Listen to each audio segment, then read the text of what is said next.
ଭୁବନେଶ୍ୱର ଆଜି ସ୍ଥାନୀୟ ଗୀତଗୋବିନ୍ଦ ସଦନରେ ବିଶ୍ୱ ସ୍ତନ୍ୟପାନ ସପ୍ତାହ 2025ର ଶେଷ ଦିନରେ ରାଜ୍ୟସ୍ତରୀୟ ସମ୍ବର୍ଦ୍ଧନା ସମାରୋହ ଉତ୍ସବ ପାଳନ ହୋଇଛି।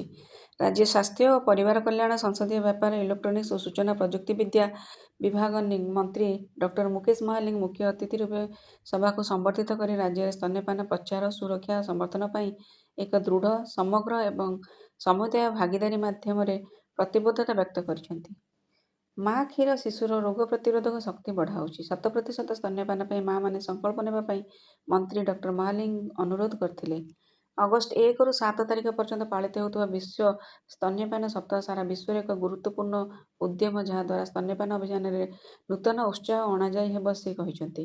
ସ୍ୱାସ୍ଥ୍ୟ ସଂସ୍ଥାନ ଉଭୟ ସ୍ତରରେ ମାଆମାନଙ୍କୁ ସମର୍ଥନ ଦେବା ଦ୍ୱାରା ଏହି ଲକ୍ଷ୍ୟକୁ ପୂରଣ କରିପାରିବ ବୋଲି ସେ କହିଛନ୍ତି। ସୂଚନା ଅନୁସାରେ ଶତକଡ଼ା 68.56% ମା ଜନ୍ମ ପରେ ପ୍ରଥମ ଘଣ୍ଟା ମଧ୍ୟରେ ସ୍ତନ୍ୟପାନ ଆରମ୍ଭ କରନ୍ତି। ଶତକଡ଼ା 72.9% ଶିଶୁ ଜନ୍ମ ପରେ ପ୍ରଥମ 6 ମାସ ପର୍ଯ୍ୟନ୍ତ କେବଳ ସ୍ତନ୍ୟପାନ କରନ୍ତି। ଶତକଡ଼ା 67.5% ଶିଶୁ 6 ମାସ ପରେ ସ୍ତନ୍ୟପାନ ସହିତ ପୂରକ ଖାଦ୍ୟ ଆରମ୍ଭ କରନ୍ତି। ଏହି ଅବସରରେ ବ୍ୟାପକ ସ୍ତନ୍ୟପାନ ପରିଚାଳନା କେନ୍ଦ୍ର, ସ୍ତନ୍ୟପାନ ପରିଚାଳନା କେନ୍ଦ୍ର, ଶିଶୁଙ୍କ ପାଇଁ ଉପଲବ୍ଧ ଶ୍ରେଷ୍ଠ ପ୍ରୟାସିତ ହସ୍ପିଟାଲ, ପୁଷ୍ଟି ପୁନର୍ବାସ କେନ୍ଦ୍ରରେ ଶ୍ରେଷ୍ଠ ପୁରସ୍କୃତ ମେଡିକାଲକୁ ସମ୍ବର୍ଦ୍ଧିତ କରିଥିଲେ।